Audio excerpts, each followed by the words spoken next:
cuando subió, lo primero que dijo es, o sea, asumió y dijo, ahora no me dejen solo. El presidente dijo eso, evidentemente asustado de lo que se había enterado de cómo estaba el país. Entonces, yo les digo, yo voy a leer el sexto mito, el mito del pensamiento positivo, y no me dejen solo con los comentarios, porque es muy compleja esta situación que vamos a abordar ahora. ¿Qué dice el sexto mito?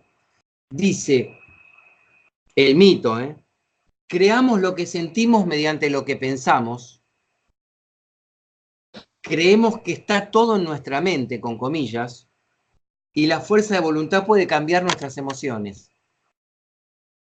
Y se acuerdan que alguna vez yo manifesté que una de mis respuestas preferidas en la inteligencia emocional es sí y no. Me recuerdo que Héctor me dice, y te pregunto, tú eres, cuando debatimos el éxito, ¿y tú eres exitoso? Y le contesté sí y no, coherente con mi pensamiento acerca de esa respuesta, que obviamente no debe ser ni una broma, ni una, ni una evasión. En algunos casos el sí y no está muy fundamentado y hay que dar esos fundamentos. ¿Por qué podemos decir que este mito tiene una parte de verdad y otra que no?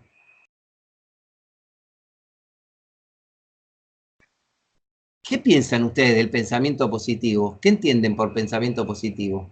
¿Quién me quiere dar su testimonio? ¿Cuánto le ha servido en la vida? Si lo aplican, si tiene límites.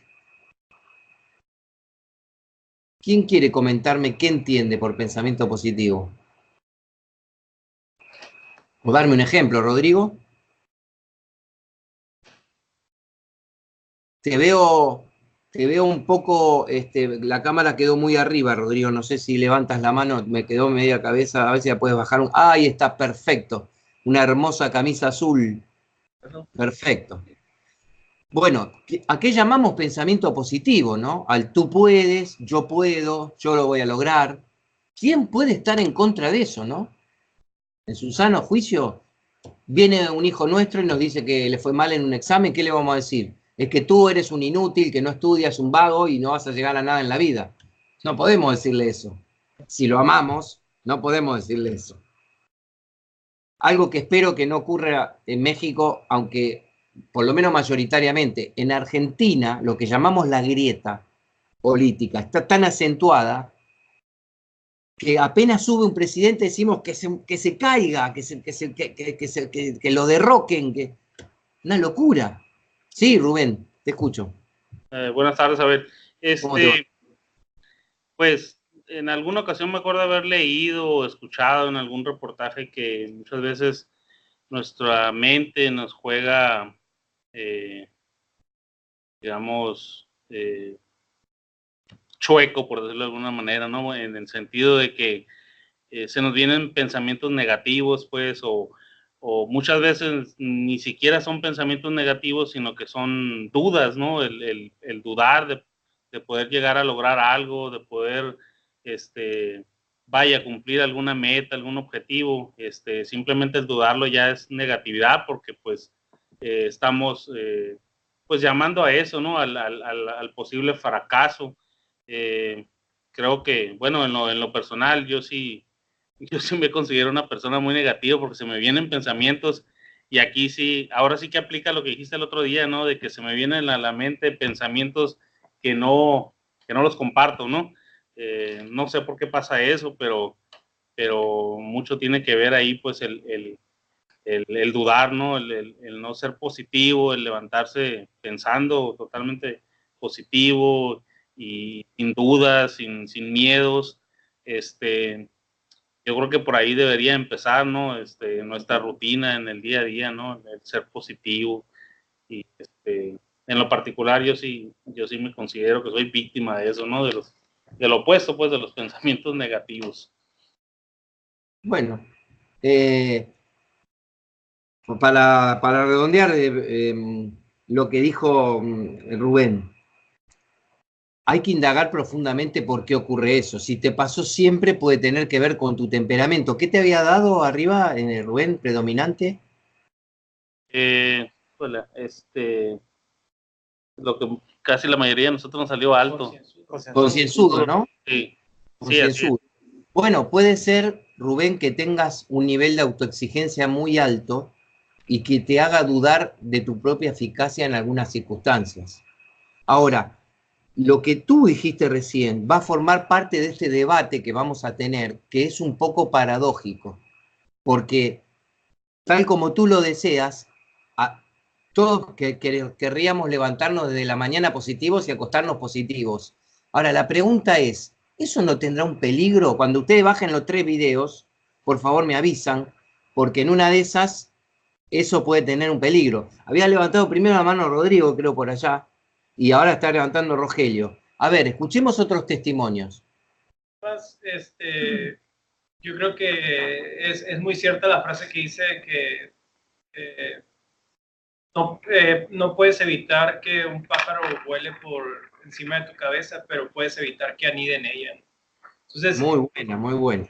A mí me da mucho a pensar eso que, bueno, tendemos a pensar negativamente, ¿no? De hecho, yo me considero creyente, soy cristiano y la Biblia dice que somos, nuestra naturaleza de ser humano tiende al pecado, ¿no? O sea, tiende a la maldad, no quiere decir que nacimos para ser malos, sino que tendemos, pues es algo en nuestra naturaleza. Y bueno, ¿a qué voy con eso? Voy que, creo yo que dentro de eso cabe la negatividad, ¿no? O sea, el que siempre a la torre, no sé, pasas por una experiencia fuerte y me pude haber muerto o pudo haber pasado esto cuando no pasó, ¿verdad? Pero de esa misma manera, y voy y lo conecto con lo del pensamiento positivo, uno tiene que luchar contra esa negatividad, pues metiéndole lo positivo, ¿no? O sea, pensando lo contrario a eso que nos llama a lo negativo. Entonces, ¿cómo evitas que el pájaro anide en tu cabeza? Pues luchando contra ello, pensando en el bien, ¿no? Pensando en las cosas buenas. Entonces, yo creo que es cierto que es necesario ser positivos, que es necesario, incluso yo concuerdo mucho con Héctor, en el poder de la palabra, ¿no? En el decretar, en el de que lo bajes, pues, o sea, si tú lo piensas, que lo bajes y lo declares y lo trates de transmitir a tus compañeros, lo trates de transmitir pues que hay que ser positivos, pensar positivos, y que las cosas van a salir bien, ¿verdad? Y de otro modo, si las cosas salen mal, de alguna manera tú ya te estás preparando para apaciguar eso, ¿no? Una situación contraria. De esa manera pienso yo, y sobre todo esa frase que es muy célebre que mencioné del pájaro, pues es muy real, ¿verdad? No siempre pasa de que se nos vienen los malos pensamientos, pero no hay que darle muchas vueltas, no hay que simplemente tratar de omitirlos a la medida de lo posible. Bueno, muy interesante lo que acaba de decir Rodrigo. Vamos a tratar de ir articulando los diferentes puntos de vista. Ahora te voy a dar la palabra, Rogelio. Rodrigo dijo algo interesante. Primero esa famosa frase, creo que eran los pájaros de la tristeza o de lo negativo, y que una cosa es que se pose en un momento en tu cabeza, que podría ser una señal de alarma. Oye, ¿este proyecto lo mandamos así o lo revisamos?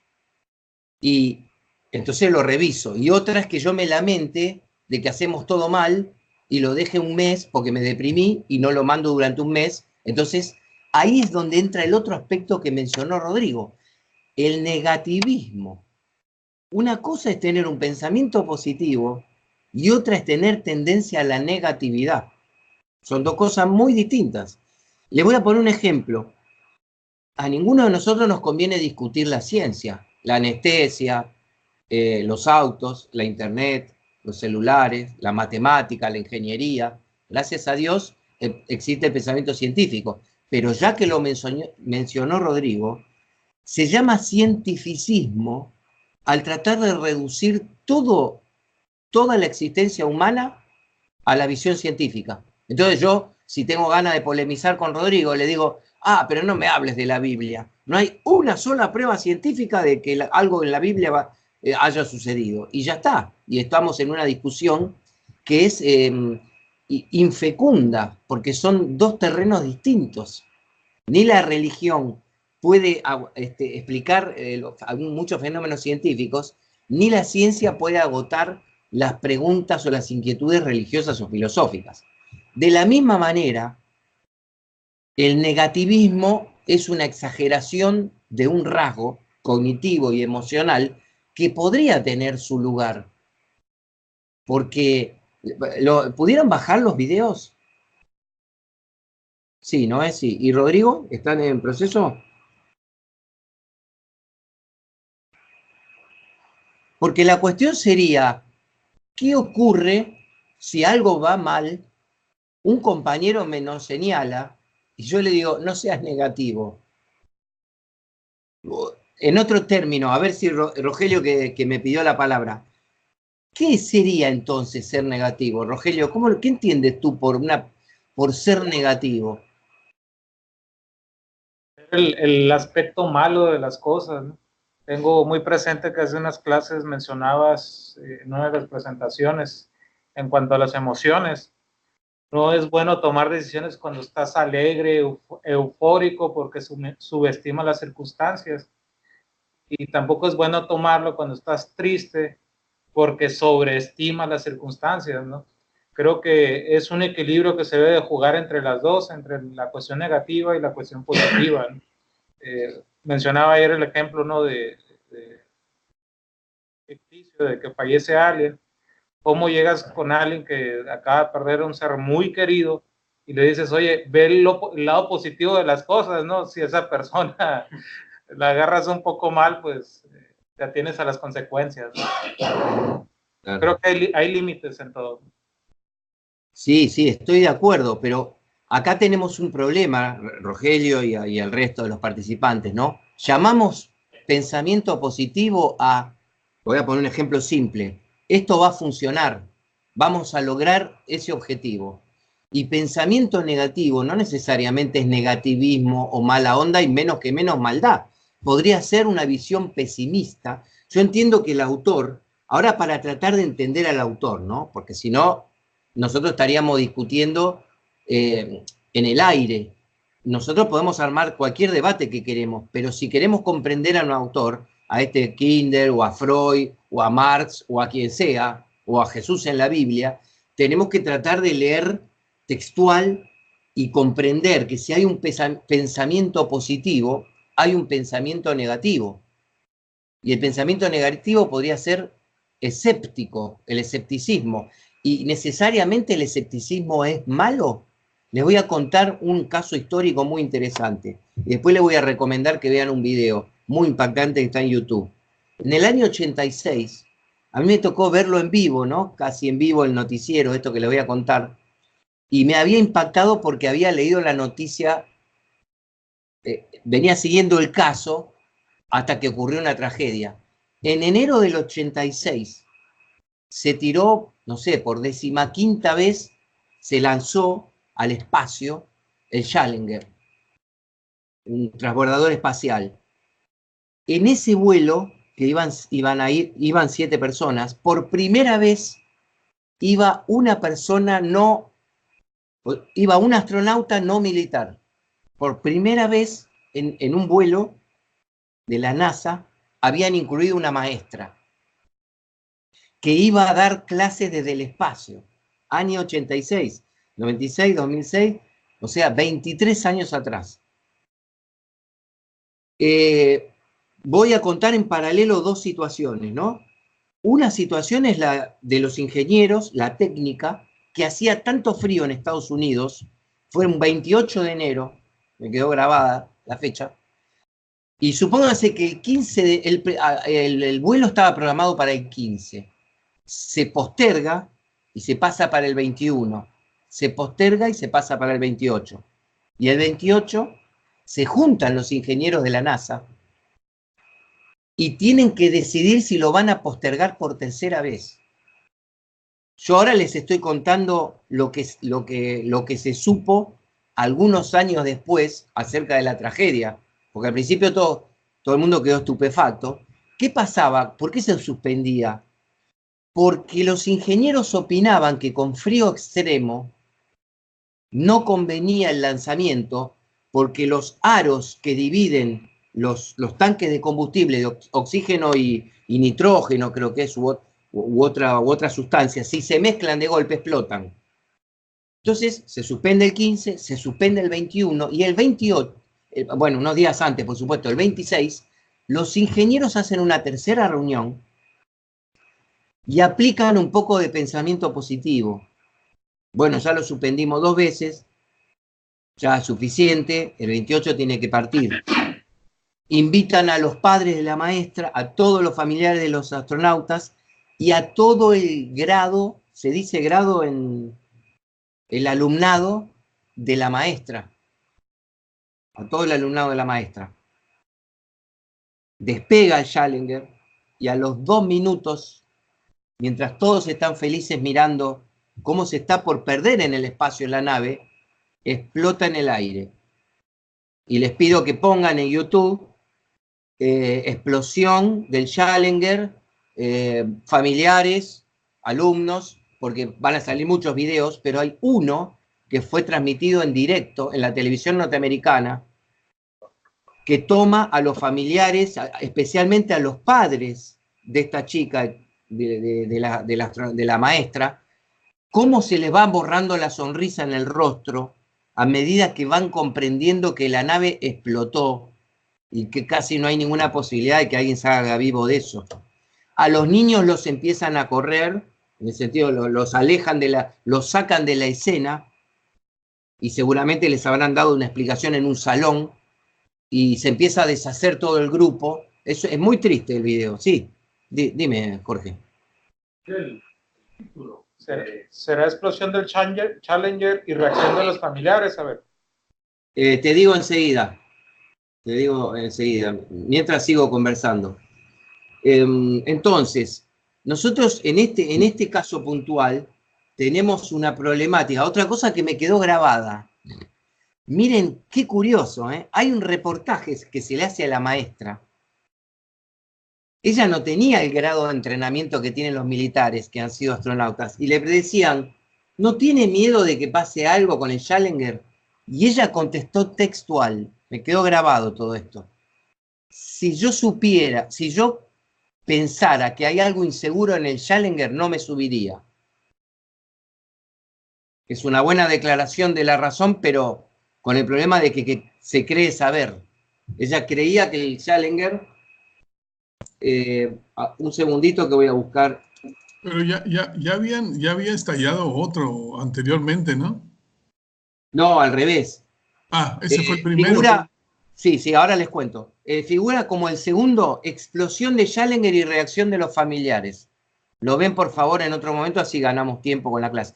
Claro, fue así, Rodrigo. En el 86 fue el Challenger y en el 2003 fue el Columbia, que entró mal en la atmósfera, pero fueron casos distintos. Este explotó a los 2 minutos, delante de la pobre cara de los familiares, y el otro fue reingresando de regreso ya, ingresó mal en el ángulo, tienen un ángulo matemáticamente muy preciso para reingresar a la atmósfera, las naves, y lamentablemente se prendió fuego. Como el ángulo fue errado en el que entró, la fricción empezó a fundir las cerámicas exteriores de la nave y murieron todos los tripulantes, quemados. Pero acá explotó a los 2 minutos. Entonces, con este tipo de ejemplos y los videos que vamos a ver, nosotros nos tenemos que preguntar a nosotros mismos, ¿cómo es este juego entre lo positivo y lo negativo? Porque lo que dijo Rodrigo, que dijo que concuerda con Héctor, yo también concuerdo. O sea, de ninguna manera estamos diciendo que el pensamiento positivo sea un peligro.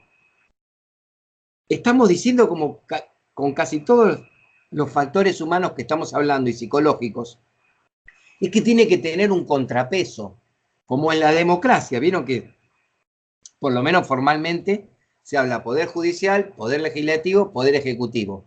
Aquí estamos diciendo un poco de razón, un poco de emoción. Si yo hago una declaración de objetivos para lograr algo y me atrinchero en el pensamiento positivo y no registro que la realidad me está diciendo que estoy en peligro, porque a eso lo llamo ser negativo, es medio complicado, porque ¿quién me explica cómo hacemos para... Va a haber problemas. Va a haber problemas si yo no registro que algo anda mal. En este caso se perdieron, en ese momento creo que eran 500 millones de dólares y 7 vidas. Debería haberlo dicho al revés, ¿no? Primero 7 vidas y 500 millones. Se paralizó como 2 años el vuelo de los transbordadores, porque fue una tragedia realmente. Entonces, ¿cómo nos ponemos de acuerdo respecto a lo que dice Kindler, ¿no? Él dice que evitemos el mito del pensamiento positivo, no el pensamiento positivo, el mito. Quizá lo que él está queriendo decir es que todo no está en nuestra mente. Ven que figura en comillas, con comillas en la pantalla. Y la fuerza de voluntad puede cambiar nuestras emociones. Ayer, no me acuerdo quién fue, si Jorge, si Rogelio, creo que Rogelio, me dice, si un compañero perdió a un familiar, yo no le puedo pedir que aplique su fuerza de voluntad y deje de estar triste o deje de estar en duelo. Creo que fuiste tú, ¿no, Rogelio, el que me pusiste ese ejemplo ayer? Entonces, con este tipo de ejemplos, vemos que el pensamiento positivo es una herramienta muy útil, pero no tiene un alcance ilimitado. No puede suplantar la autocrítica o la visión crítica de un proyecto. Tiene que tener un contrapeso. En algún momento alguien tiene que ser escéptico y otro tiene que ser optimista para ver por qué el optimista opina que hay que lanzar el Challenger y el escéptico dice que no. Miren, les cuento algo que está muy poco difundido. El Challenger nos deja una lección impresionante acerca de lo que es la presión de las emociones, porque los ingenieros que tomaron esa decisión tuvieron que ir, como en el caso del avión que yo conté creo que ayer, a un juicio que duró años. Y ellos terminaron confesando lo siguiente. Ellos terminaron confesando que obraron bajo la presión pública y de la propia organización, porque postergar por tercera vez el lanzamiento también costaba muchos miles y miles de dólares. Y era como estar diciendo, la NASA sacó mal la fecha porque no previó la ola de frío y la ola de frío no se iba, y ellos se sintieron presionados porque dijeron, si damos el visto bueno del lanzamiento, ya nosotros no somos el foco de presión.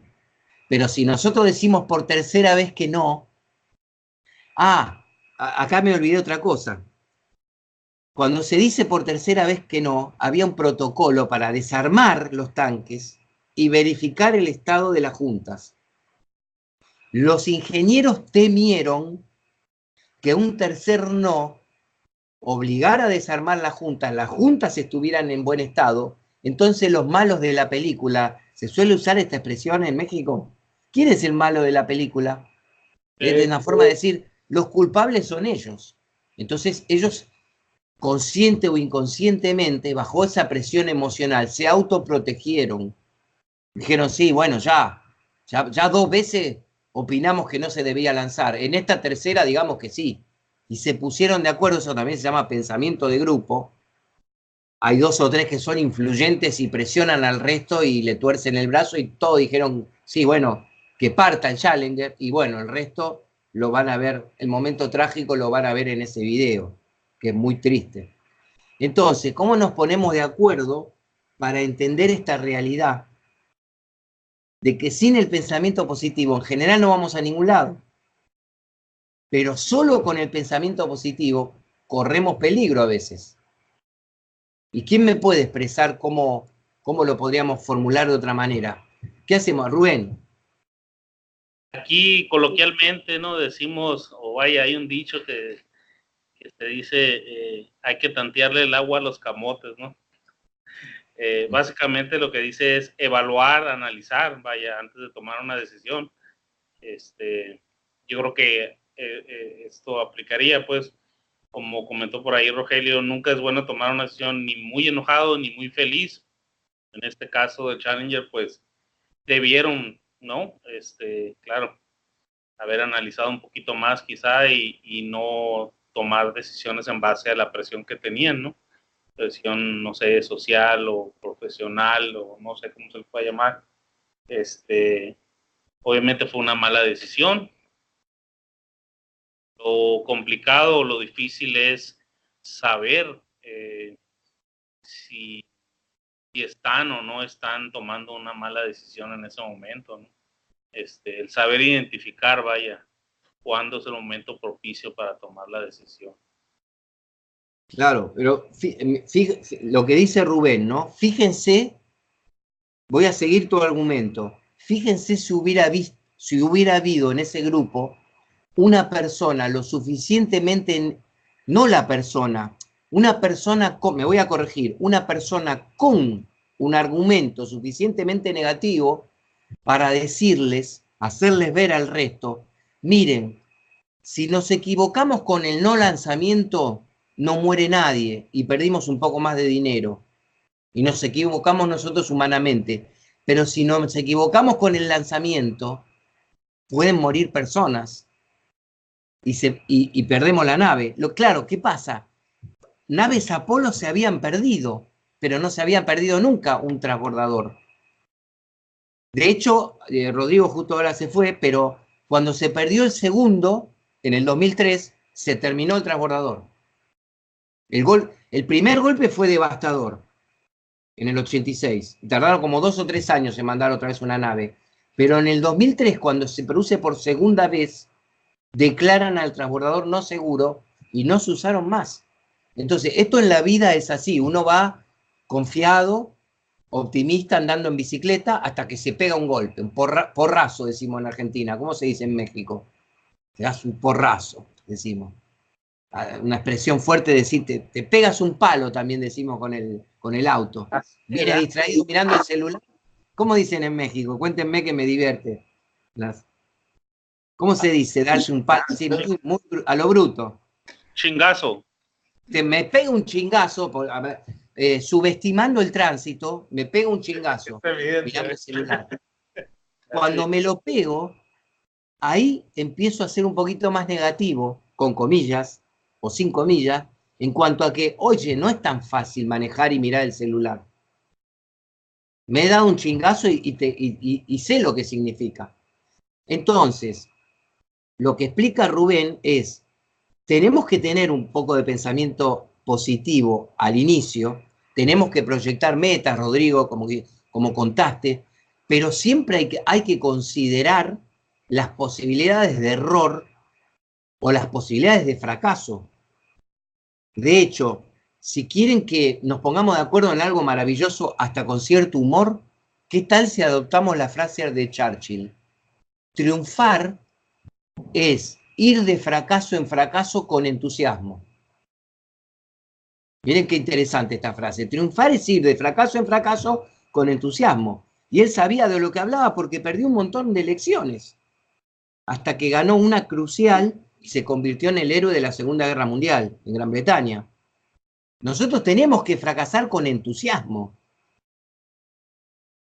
Ahora, esa es la visión del pensamiento positivo, imprescindible para lograr metas. Si Colón hubiera estado cagado de miedo, si me perdonan la expresión, y dudoso, nunca hubiera zarpado.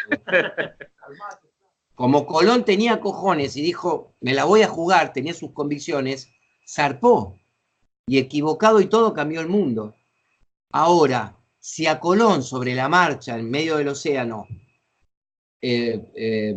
Pinzón se llamaba el lugarteniente le decía, che, pero cuidado que vienen vientos muy fuertes, cambiemos las velas, no hubiera convenido que Colón estuviera ciego a eso. Acá el único que manda soy yo y el único que piensa soy yo, y no te pongas negativo. Hubiera tenido que hacer un poco de caso. O sea, curiosa, les voy a contar otra paradoja. En una empresa, ustedes me van a ayudar a pensar con esto. en una empresa se dividieron por unos test que hicieron a dos grupos de vendedores. Uno que era muy optimista y el otro el que estaba más bien en el ala pesimista. Pregunta intuitiva básica, de sentido común. ¿Qué grupo vendía más, el optimista o el pesimista? ¿Quién creen ustedes que salía mejor en ventas? Cuando midieron las ventas, tenían el grupo optimista y el grupo pesimista.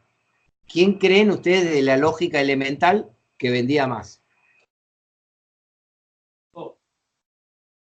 ¿Qué dice Rogelio tú? Es un buen paradigma para mí. O sea, intuitivamente, ¿qué dirías? Si tienes dos vendedores, uno que va al frente y dice, se puede, está contento, y el otro que es medio escéptico y dice, no, me parece que... ¿Quién crees que va a vender más de la lógica? El sentido común me diría que la persona que era positiva. Pero analizando un poco más, podría decir que vio más opciones de venta la persona pesimista que el positivo. Bueno, está muy bien lo que dice Rogelio. Podría haber ocurrido así. Se dan cuenta que estamos aprendiendo a reconsiderar. Está muy bueno esto.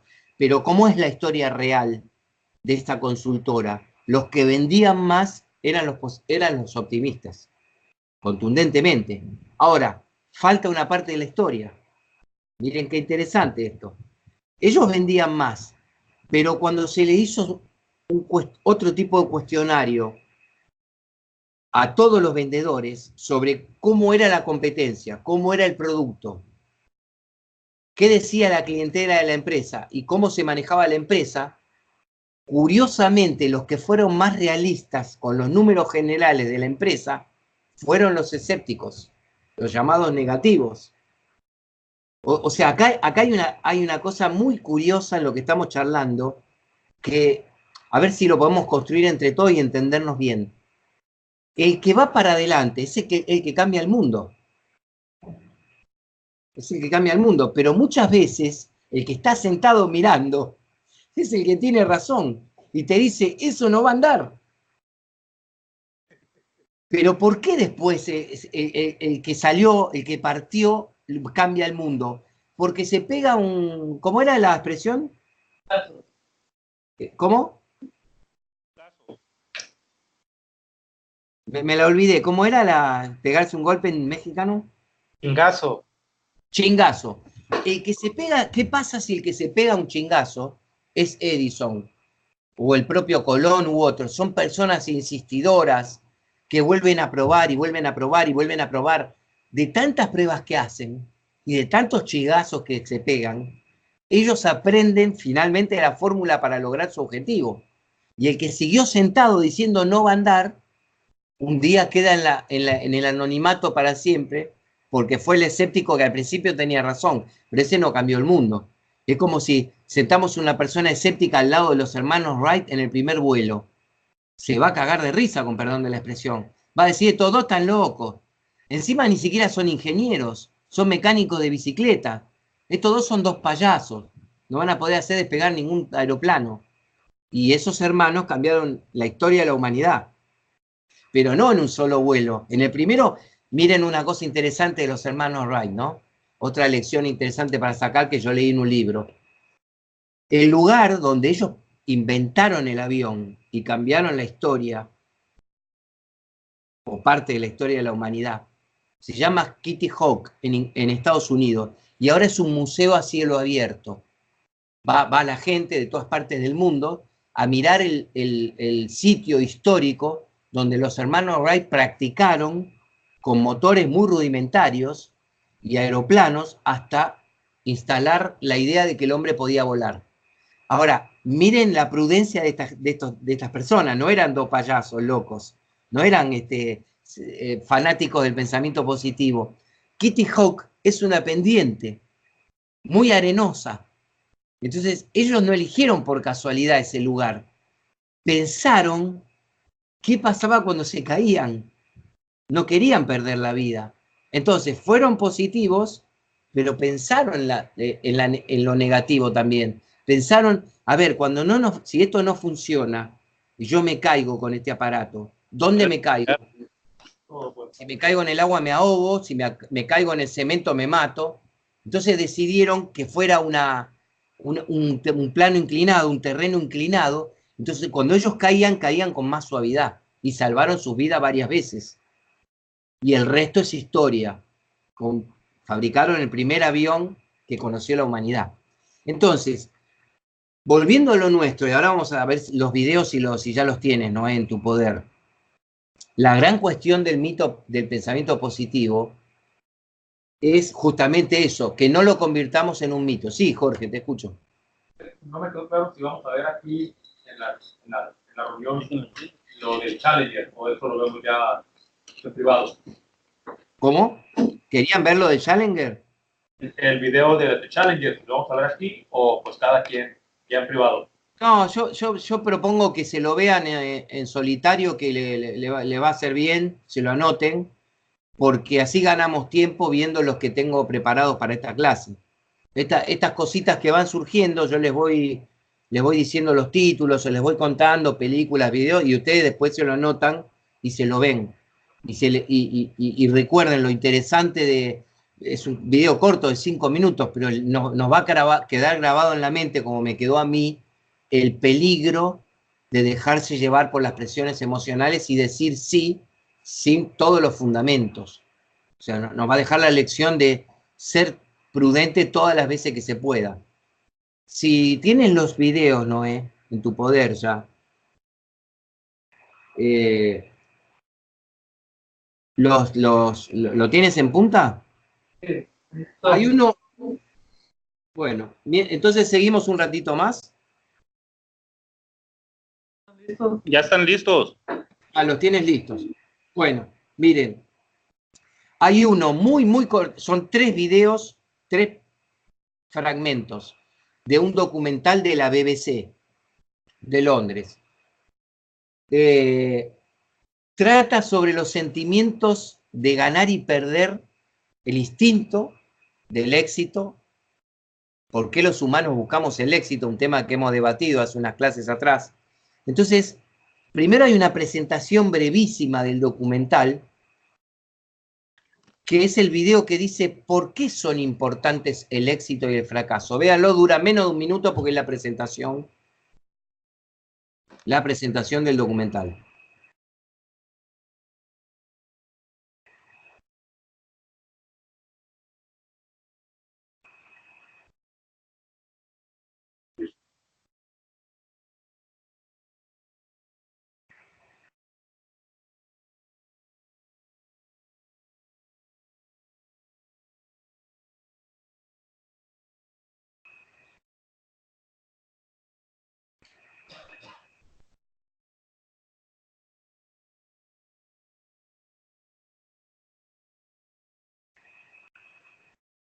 Bueno, muy bien. Entonces, ¿qué dice el locutor? Rodrigo, ¿los pudiste recibir los videos?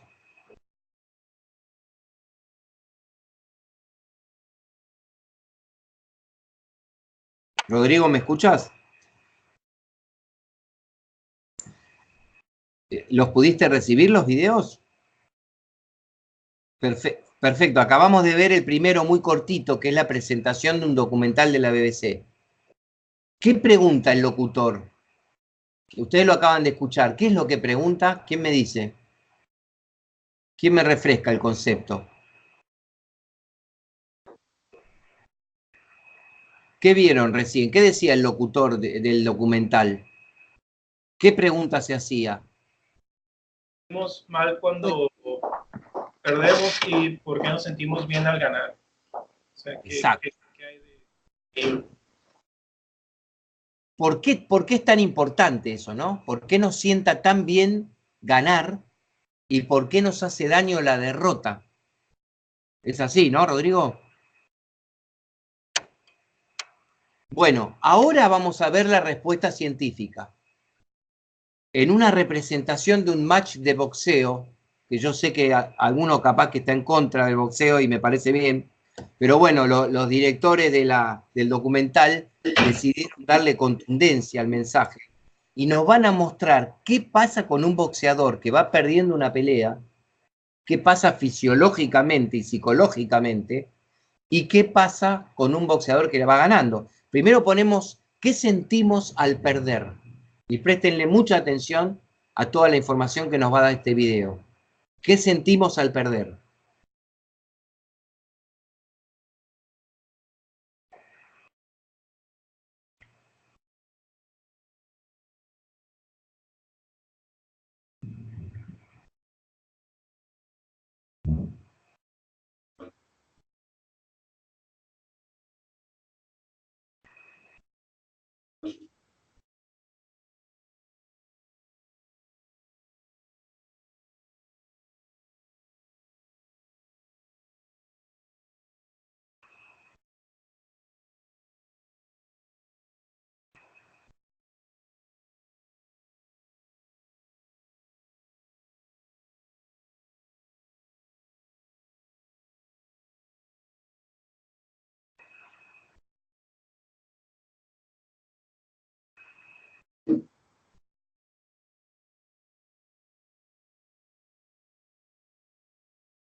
Bueno, ese último pedacito ya se coló en el video.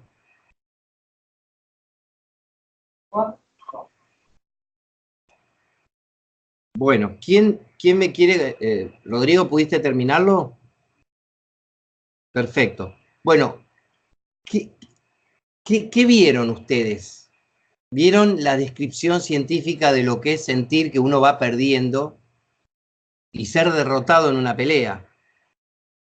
No me recuerdo las palabras exactas del locutor, pero dice que es una experiencia devastadora y se te graba en el cerebro que vos no pases más por ese dolor. ¿No es así? Dice algo parecido a eso. ¿Quién me explica el peligro de quedarse solo con esa sensación? ¿Cuál es el problema de quedarme si me han derrotado de la manera que lo derrotaron a este boxeador? Y yo digo, bueno, no peleo más, ya está, casi me matan. Yo no lo pruebo, no, y no intento de nuevo hacer esto. ¿Qué eso es un problema o no? O cada vez si cada vez que perdemos nos retiramos está todo bien. ¿Qué dice Rubén?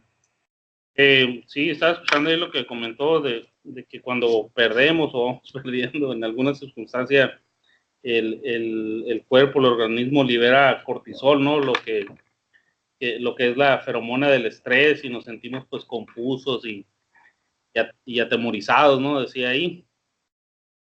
Yo lo pongo, por ejemplo, cuando estaba chico me pegaron una garrotiza en la primaria, por decir algo, ¿no? Entonces, yo iba caminando de casa, digo, de la escuela a la casa y junto con un amigo, un compañero de, creo que estaba en cuarto o quinto año, y un joven, un muchacho mayor que nosotros nos pegó a los dos. Eh, nos pegó y nos quitó las pertenencias y todo eso. Y pues se quedó grabado eso por mucho tiempo a mí, a mi amigo. Y a la salida así como que seguíamos yéndonos juntos y todo, pero ya no nos íbamos por el mismo lugar, por decir algo. Y era un temor. Yo creo que todo ese temor, o ese temor, vaya, me duró todo lo que duré hasta que salí de esa escuela, ¿no? Hasta el sexto año. Digamos que la impresión o el susto o lo que sea, ¿no? El sentimiento o vaya, la emoción que pueda causar eso se queda grabado y definitivamente nos afecta, ¿no? Entonces, pues sí, más o menos me identifiqué con ello, ¿no? El miedo que tenemos vaya a perder. Claro, ahora, fíjate, Rubén, que el doble juego del miedo y el dolor que queda grabado ante un hecho negativo. Tú nos contaste hace unas clases atrás que en una fiesta intercediste porque le estaban pegando a una dama y tú te excediste y le pegaste al hombre y le pateaste la cara. Después te dijeron que te había amenazado y demás, y todo eso te quedó grabado, pero justo tu caso era que está bueno que se grabe, que no tienes que volver a actuar la próxima vez así, porque corriste demasiado peligro y te excediste. Ahora yo te pregunto, tú te pones una meta, como la de los hermanos Wright, la primera vez que pruebas el aeroplano, no duras ni 10 segundos, te vas al piso. Por suerte no te lastimas. ¿Ya abandonarías el proyecto por eso? Se te graba que te asustaste cuando se cayó el aeroplano, te asustaste. La primera práctica salió mal. Ahora, ¿entonces qué? ¿Hay que abandonar? Porque el cerebro nos dijo, uy, esto es peligroso, cuidado, mejor no sigamos. ¿Qué dicen ustedes? ¿Qué se hace con eso? La lógica sería, bueno, si yo fuera, por ejemplo, ellos, y estoy en busca de ese proyecto y de hacer funcionar la máquina, entonces la lógica sería no abandonarlo a la primera, ¿verdad? Yo creo que todo tiene que ver con las ganas y el empeño que tengas en ese momento, pues, de sacar eso adelante. Yo en lo personal no creo que lo haría porque a mí sí me dan miedo las alturas y probablemente no seguiría, ¿no? Pero digo, pues está más que probado que ellos sí siguieron, ¿verdad? Y hasta que lo consiguieron, vaya. Claro, entiendo, yo tampoco tendría ese coraje, pero digo, cuéntame un caso, así como nos contaste lo de la fiesta, que fue súper interesante y me lo grabé, cuéntame un caso de que te pusiste una meta, Okay. tuviste problemas que te dieron un poco de temor, Okay. lo dominaste y lograste el objetivo. ¿Tienes presente últimamente algo? Yo supongo que esto nos pasa a todos casi todos los días, pero me gustaría tu testimonio ahora. ¿Te recuerdas una situación en la que intentaste algo, no te salió de entrada, aparece un poco el temor y la preocupación, oye, ¿seré capaz de hacer esto? Y gracias a insistir, a veces creativamente, la persistencia creativa, lograste el objetivo. Gracias a no abandonar, que sería la esencia del pensamiento positivo, ¿no? Fracasar y fracasar, como decía Churchill, ir de fracaso en fracaso con entusiasmo. ¿Tienes un caso en mente, Rubén, últimamente de eso? Digamos en el ámbito laboral, a lo mejor no sé, muchas veces, bueno, en el puesto que yo estoy, que es compras, muchas veces te encomiendan, pues, contactar a X proveedor y de antemano ya sabes que hay un historial, por decir algo, de que no hay crédito con ellos y a veces como que ya sabes, ya estás predispuesto porque pues anteriormente lo intentaste y no funcionó y como que da un poquito de pena insistir, pero y luego a veces insistes y de repente una de 10 te sale bien y pues se siente bien, ¿verdad? Poder lograrlo, vaya, después de intentarlo y todo ello. Claro, da, como digo, pena, miedo, no sé qué será la emoción, el sentimiento, pero cuando se logra, pues es un sentimiento, una emoción de alivio, de bienestar, pudiste hacer algo bien. Perfecto, ahora lo vamos a ver esa sensación. Hola Alan, ¿cómo te va? Pero entonces, qué interesante lo que dijo Rubén, ¿no? Yo lo voy a reformular. Él me está diciendo a mí que si no estuviera ese principio de insistir a pesar de los problemas iniciales y de los temores iniciales, no seríamos profesionales en una organización. ¿Quién te va a contratar si tienes una activación del miedo o de la negatividad tan alto que a la primera dificultad dices, ah, no, que lo haga otro, porque yo no, ya fracasé? O sea, sería inviable eso. Así que, muy bien, Rubén, o sea, es la esencia del profesionalismo, la esencia del liderazgo, es tener esta persistencia y esta resistencia referida a la consecución de los logros. No darse por vencido al primer obstáculo. Ahora, por otro lado, les digo, si este ejemplo del video que vimos, si al boxeador lo han lastimado mucho, ¿qué consejo le daríamos si nosotros somos el entrenador? Les cuento una broma que una vez leí de que un boxeador... ¿Qué pasó? No, de broma, a ver, decirle, piensa positivo, flaco, vas ganando. Sí. Mira, te voy a contar algo que esto es una broma, ¿no? No se le ocurriría decirle eso a un entrenador, pero en un chiste hay un boxeador que está perdiendo, que lo están matando a palos, y como el entrenador no se quiere dar por vencido, lo engaña al boxeador y le dice, vas muy bien, vas muy bien. La única recomendación es que no le pegues tanto con tu cara a los puños de él. Te da vuelta la realidad. Y le dice, lo que pasa es que le estás pegando mucho con tu cara a los puños. Eso es autoengaño, ¿no? Es una broma esto, pero de verdad esto ocurre, el autoengaño y el engaño, donde uno se aferra a lo positivo y después termina mal. Pongamos un caso importante que ocurrió con un país vecino, Brasil. Cuando gobernó Lula, mucha gente salió de la pobreza y pasó a ser de clase media. Y Lula quedó con tanto prestigio que puso una candidata de su partido, que la gente la votó mayoritariamente, a Dilma Rousseff. Pero resulta que apenas ella subió, además de los problemas de corrupción que hubo, ella había mentido con los números del déficit fiscal del gobierno de Lula. Entonces, ella mintió para que la votaran, pero cuando subió y la oposición descubrió que había mentido, empezó una debacle que dura, bueno, ahora ya subió Bolsonaro y demás, pero perdieron el gobierno y cayó el PBI del país por ese engaño. Yo comprendo, ¿no?, lo que es el ansia de llegar al poder y de decir que va todo bien cuando las cosas van mal, pero con estos casos, el Challenger, lo de Dilma Rousseff, la broma con el boxeador, nos damos cuenta que uno no se puede aferrar a un argumento positivo que no tenga fundamentos, porque a largo plazo es como medio suicida hacer eso. Entonces, hasta acá hemos visto qué pasa cuando experimentamos la derrota. Vieron todo lo que los neurocientíficos explicaron de lo que siente el boxeador. ¿Y cuál es la tarea de nuestra inteligencia emocional? Si una derrota no ha sido catastrófica, si no hay nada en peligro, en riesgo, tenemos que recuperarnos de la misma para volver a intentarlo con más creatividad, de una forma distinta, con más energía, con más trabajo en equipo, con lo que sea que se necesite. Pero ahí es donde interviene el pensamiento positivo. El tú puedes, pero también tiene que ser acompañado de una estrategia nueva.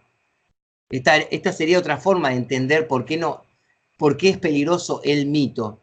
Una cosa es que venga un amigo y me diga, tú puedes pilotear un avión, yo creo en ti, y se va. ¿Y qué hago con esa confianza que deposito en mí? Nada. Ahora, si viene un amigo que es piloto de aviación y me dice, tú puedes hacerlo, yo te voy a enseñar, y me muestra el camino, ese pensamiento positivo tiene un fundamento detrás. Entonces, eso es interesante, ya no es una declaración vacía del tú puedes. Y recuerden, sobre todo, y con esto vamos a una pausa cortita, que acá Melvin Kinder, sobre todo, se está refiriendo a que no es demasiado aplicable el pensamiento positivo para ciertos tipos de estados emocionales que por ahora los llamamos negativos con comillas, como la depresión, la tristeza, la angustia. Miren, vamos a poner otra vez un poquito de humor, ¿no? Ustedes vuelven a sus casas, los que están casados, y la notan a su esposa angustiada. Seguro que no le van a alargar un rollo de pensamiento positivo. Te noto angustiada. Tú puedes salir de la angustia. Hazlo ya.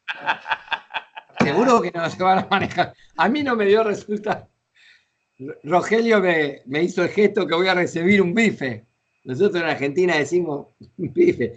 ¿Cómo se dice coloquialmente una cachetada en México? ¿Tienen un nombre como chingazo? Cachetada igual.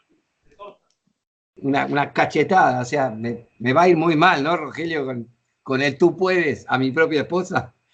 Un cliente que viene enojado, porque no sé, porque no nos pusimos de acuerdo en los tiempos de entrega, y le digo, tú puedes desenojarte, hazlo ya.